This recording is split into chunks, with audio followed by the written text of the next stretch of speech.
to be a wife, to be wives of, and of course another deception took place there. He said, Jacob said, I want to marry your daughter, your youngest daughter, Rachel. But Laban decided that we can't do that. You're going to have to get rid of it. And this is all deception. He didn't find out till the next morning that it was Leah, not Rachel. And so the deceiver, he and Jacob and his mom, Rebecca, had deceived Isaac.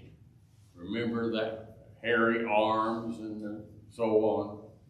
Now the deceiver is deceived by Laban, and of course he doesn't appreciate it.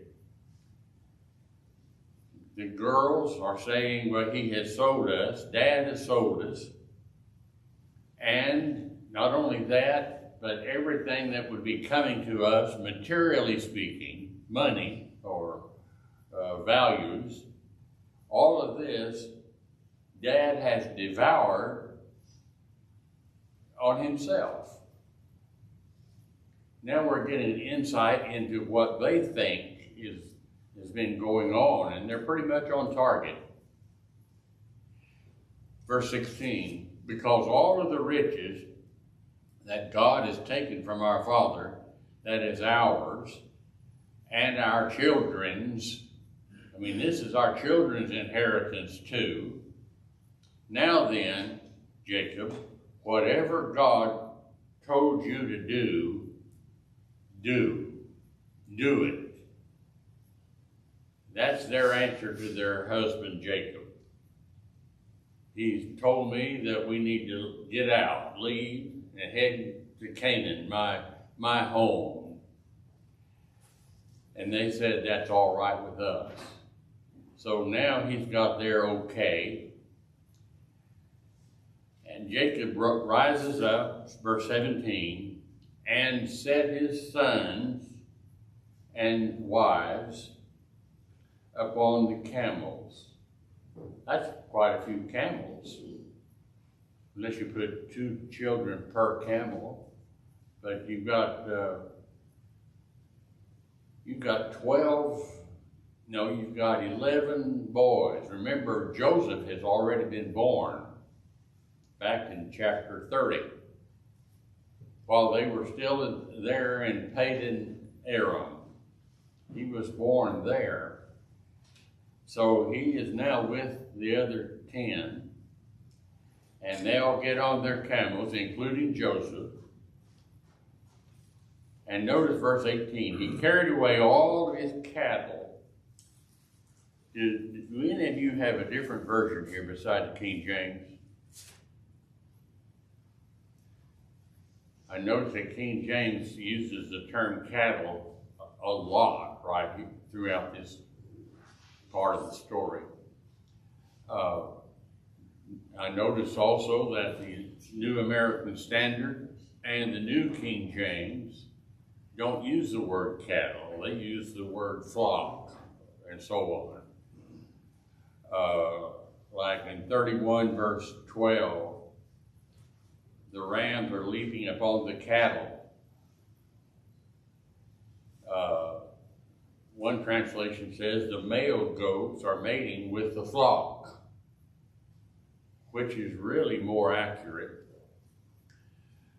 But because we're talking about sheep and goats that he's herding. Okay, now verse 18 says, all of this is what he had gotten in Padan Aram. In order to go to Isaac his father, he got up and carried away all these things with this in mind: I'm going home, back to Isaac. I assume Rebecca is probably deceased by this time. I don't know for sure, but anyway, what's developing here is action of their father and their brothers, Laban's sons, are contrasted with those of Jacob. And so these girls to whom Jacob was married, these girls could understand quite well why God had blessed him so much. He was very wealthy. Whenever he meets Esau just a little bit later, he's got over 500 animals that he's sending to his brother Esau as a gift. Almost like that's just very, very little as far as he was concerned. He had a tremendous large flocks. Okay, anyway, Rachel and Leah had long time resented the way that their father had essentially sold them to Jacob, and then the exorbitant price that their dad made Jacob pay. 14 years of free labor. What does that amount to in value? 14 years of labor. Now you find out what they thought about all of this. They didn't appreciate it. This would make them love Jacob and resent their father. Dowries were very, very popular back in those days, and this was more or less considered to be a dowry for them. But instead of being set aside and used for their benefit, Daddy's been just the opposite. He's been using all this money for his benefit, increase his flock, maybe his land rental and so on. He devoured it on himself. So they were ready to go. Verse 16, whatever God has said to you, do it. So we're ready to go with you, Jacob. So he sets his son and his wives on his camels, and he takes away all the cattle that he'd accumulated since he'd been in Padan Aram. And he's ready to go home to Isaac to the land of Canaan. That's west about 300, maybe a little more miles to the west, toward the Mediterranean Sea. Where was Laban? I think by this time, probably, notice I'm throwing the word probably in here, but I think very probably Jacob had already sheared all of his sheep. Doesn't say that, but I mean, he's getting ready to go on quite a jaunt and moving all his animals over 300 miles. He's probably already sheared his sheep, so he waits till Laban starts to shear his sheep. Verse 19. And almost, you read the next statement, it seemed,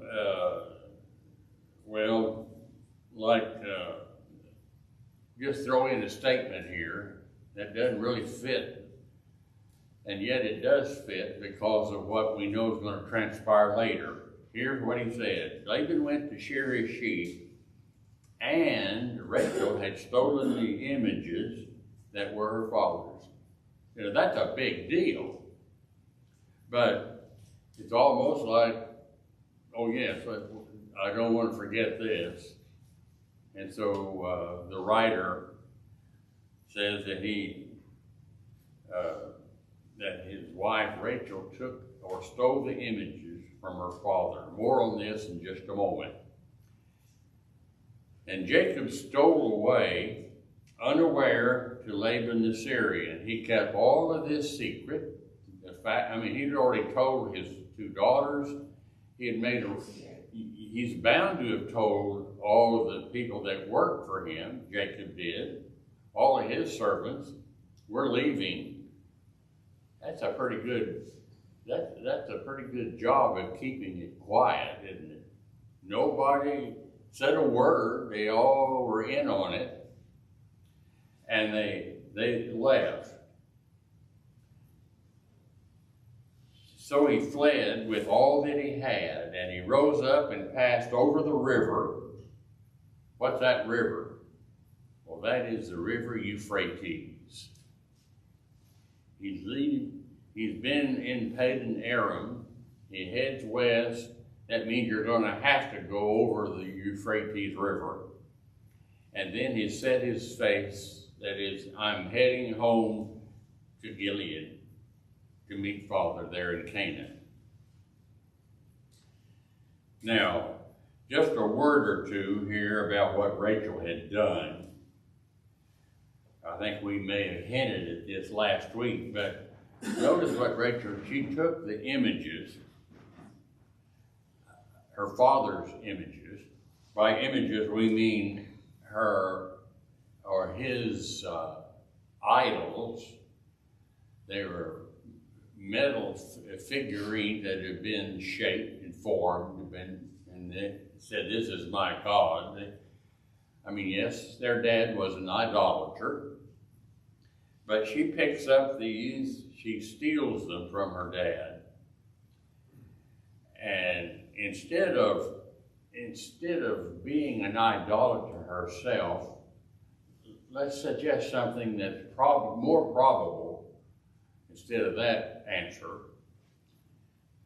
We find, as I mentioned earlier, a couple weeks ago, in the archaeologists, when they do their work, notice how supportive it always is of the Bible.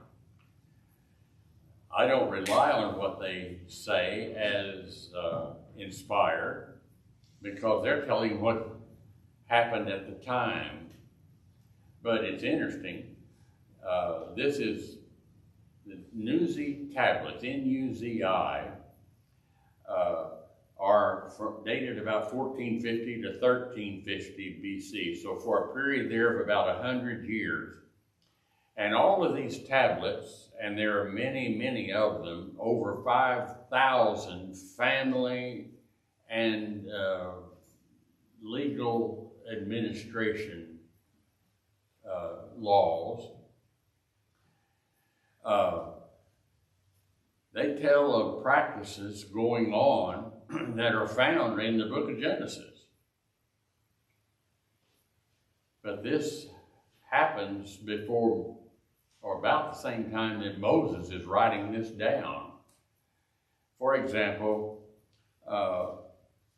you find in those tablets the adoption of childless couples. They haven't been able to have any children. There are rules or laws of adoption found there. But you see that hinted at in Genesis 15 and verse 2. Genesis 25, verse 29, we have the inheritance rights found in these Nuzi tablets. Levirate marriage is also found there.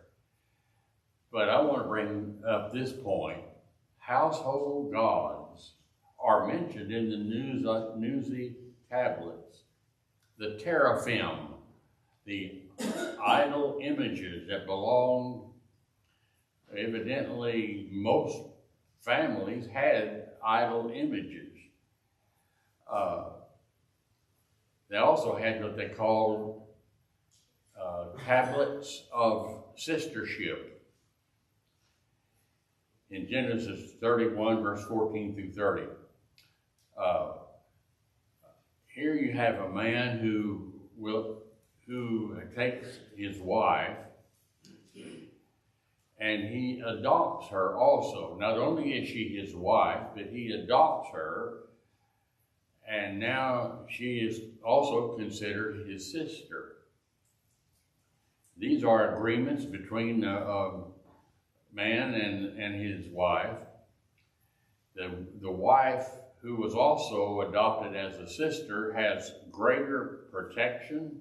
She has larger legal status in the eyes of the state or government. And she also had the legal status of being a sister. So these two separate documents were often drawn up. One, marriage, the other a sister. What do we think of immediately here? Both Abraham and Isaac were talking about the fact that their wife was their sister. Well, they weren't really lying. According to the Newsy tablets, that was a custom of the day. So that's interesting. But the reason I bring this up is this concept of the household gods. We're talking now about inheritance rights. The possessor of the household teraphim, these idol gods, whoever had them in their possession, that would validate them as having the legitimate role of ownership. We're not talking about idolatry. We're talking about ownership. Probably then Rachel took these from her dad as proof wherever they needed it, as proof that the flocks he had acquired, her husband Jacob had acquired, and they have a right to expect the inheritance that comes from that. That's what the idol gods meant. So here we're certainly indebted to the archaeologists for adding this, because that puts Rachel in a better light, not as an idolater, but as an inheritor. All right, Mount Gilead. They're headed for Mount Gilead, and this is a long region. They said many, many hundreds of miles long, that east of the Jordan River. So that's where they are. Verse 22, Laban finally gets wind of what's going on. Somebody told him, verse 22, don't know who, but it was told Laban on the third day, hey, Jacob is gone. Oh, where's he gone? He's just finding out that his son-in-law has gone with his two daughters, and they fled. So verse 23 says he took some people with him and pursued 7 days, and then they overtook him at Mount Gilead. So it took him an entire week to catch up to Jacob. Verse 24, God intervenes again. Notice, this time to Laban.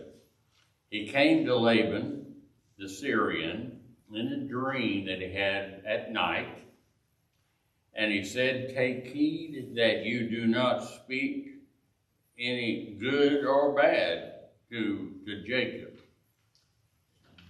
Leave Jacob alone. I am watching out for him. That's God's warning to this man. Now, he probably had come with getting even in his heart, revenge, and now he's told by God, don't touch Laban, leave him alone. I mean, don't touch Jacob, Laban, you leave him alone. I am taking care of him. So Laban now rushes on, traveling hard like they did, 300 miles in 7 days' time. Figure that up, how many miles per day. That is really moving your flocks and putting them, but he wanted revenge. Now, verse 25, he overtakes Jacob. Now, Jacob had pitched his tent on the mount, and Laban with his brethren pitched also on the Mount Gilead. Laban said to Jacob, now here they are, face to face. Jacob, what have you done? You have stolen away unawares to me. You slipped off without saying goodbye, not telling me that you're leaving. You carried away my daughters as captives taken with the sword. That's how he viewed it. Why did you flee secretly and steal away from me, and you did not tell me? Now, listen to him as he he's pouring it on now. You didn't tell me a thing in order that I might have sent you away with happiness and songs and the tabret and the harp. We would have had a celebration if you just had let me know that you were leaving. Oh yeah, I can imagine what kind of celebration. He wanted to keep all of the flocks. That's really all he was interested in. And he said, you didn't even allow me to kiss my daughters and my grandchildren goodbye. Are you crying yet? You didn't allow me to kiss my grandchildren goodbye. You have acted foolishly, and it is within my power to do harm to you, but I had a dream last night. God informed me to leave you alone, not try to get even. He told me, take heed that you speak not to Jacob either good or bad. And now, though you want to be gone, because you are longing to see your father Isaac again. I understand that, he says. But why in the world did you take my gods? Probably Jacob looks up, raises an eyebrow, and said, what? Take your gods? Well, this is a rather hypocritical speech that he makes here, trying to make Jacob look bad and himself look good. Complained that I would have sent them away with a joyous festival occasion, but you took all that from me. Why did you leave? Why, especially, did you steal my teraphim? Jacob says, verse 31, because I was afraid. Because I said, perchance, you're going to take your daughters away from me, whom I married. You gave them to me in marriage. I wasn't fleeing with them just despite you. We're married. And then Jacob adds this thought in verse 32. Whatever you find, now regarding the subject of the idol god you accuse me of taking, whatever you find, wherever you find your gods, and with whom you find them, let him not live. Do with him or them as you will. But he said, it said Jacob did not know that Rachel, his own wife, had taken them. So do with them as you will. It may be execution. It may be taking their lives. But that's up to you. So Jacob knew nothing about any of that God's business. he didn't have any reason to suspect that Rachel or Leah would take them, probably, or that any of his servants would take them. But certainly not Rachel, his beloved wife. He had no reason to believe that. How many of you have ever heard of a man by the name of Hammurabi? Anybody? Hammurabi? Well-known fellow about this same time. The law of the times that then existed, Hammurabi's code of laws cited the stealing or theft of temple gods as a capital punishment crime. I didn't know that, but that's fascinating. That comes from your archaeologist. The Code of Hammurabi said if you steal someone's idol gods, then that person could be executed. So if Laban found anything that really belonged to Jacob, Jacob said, you're welcome to take it. If you find it and it's yours, take it.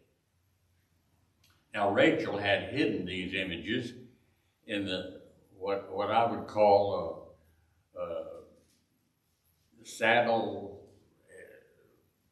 basket, a saddle and basket combo.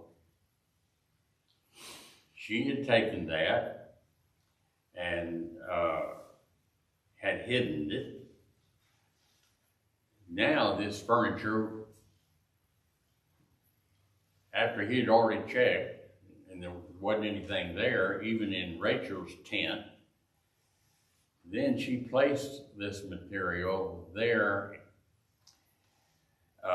in her tent. Rachel was sitting on this equipment when they came into the tent. All these accusations were made. And notice what she says to her father in verse 35. She speaks of them in a very respectful tone. She said, let it not displease my Lord. Talking about Daddy. Let it not displease my Lord. I cannot rise up before you. I can't get up right now, for the custom of women is upon me. In other words, I'm in my period. And that was probably a legitimate excuse. She wasn't feeling well. And at the time, Jacob himself might have expected that she was concealing something, but she told the truth. And that was, I'm in my period. Now, what would Jacob have done if Laban had discovered those images in Rachel's tent? You think he actually would have executed his own daughter or given her over to be put to death?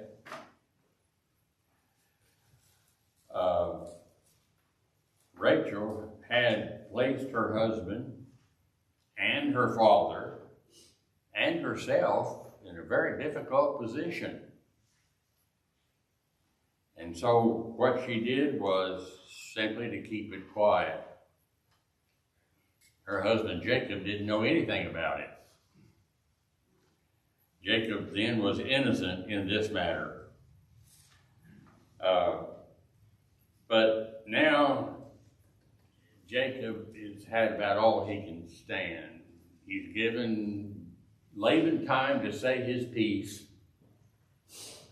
And it's almost like Jacob thinks, now it's my turn. I've had it up to here. I am going to tell you exactly what's been going on. And so he does. He protests against what Laban has been saying, and he had suffered in silence for many years, not appreciating how many times that Laban tried to cheat him, changing his wages, bringing up issues that really were not that relevant, evidently. But he's getting it off his chest. He's letting, we say today, he's letting it go with both barrels. And he reminds Laban of his faithful service for 14 years. And then that was just for the privilege of marrying your daughters. Did you notice he didn't say one word, though, about Laban's deception? I guess that would be for Leah's sake. I don't know for sure. But he didn't say a thing about Laban's deception. What he did actually was double the length of service in return for a wife that he didn't even want in the first place. I mean, from the very get-go, right off the bat, Laban starts his practices of deception. 6 years he had served him in relation to the flocks that he had. And because of his work, he was a very good herdsman of sheep. And notice, he said, I've never taken advantage of you. In fact, if I discovered that here was some animal that had been hurt, I bore the loss, not you. I would take it and give you a good one of mine in exchange. So he's been serving as a very good hand.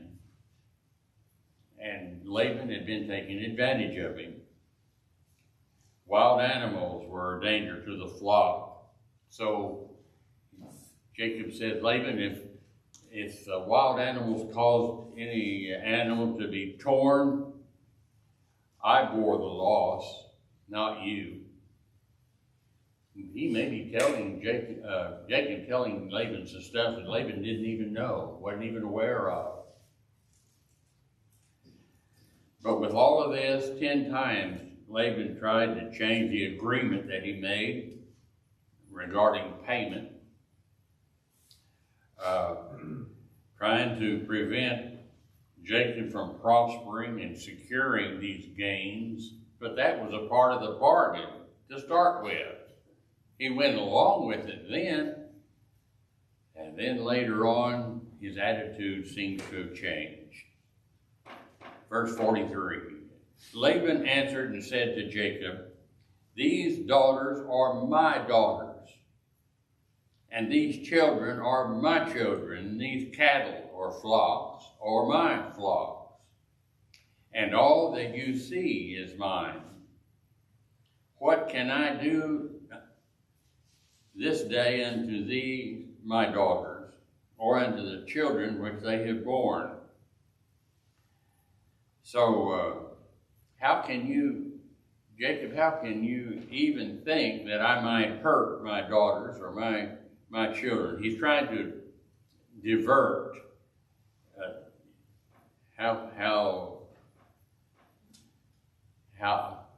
I see this in our society today, constantly, especially in the political world. If you don't like the facts that are being mentioned to you, and they're the truth, if you don't like the facts, what do? Create a diversion.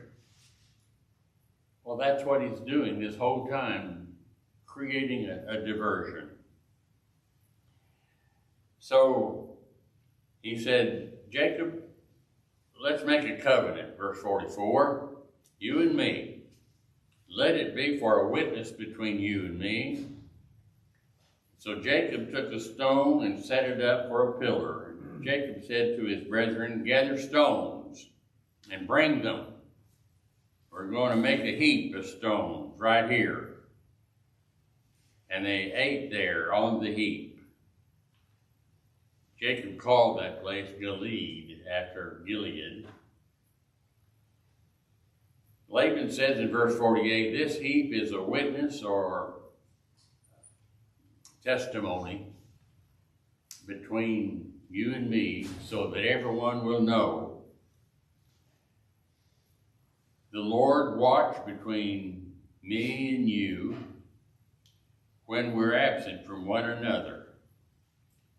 Now here he goes, listen to him. If you afflict my daughters, if you mistreat my daughters, now listen, this next one really gets me. And if you take other wives besides my 2 daughters. Oh, you're a fine one to be bringing up that subject. But if you happen to do that, no man is with us. God's witness between you and me. Verse 52, this heap is a witness. I will not pass over this altar or heap of stones. I'll not pass over it heading in your direction, but you are not to pass over it coming in my direction either.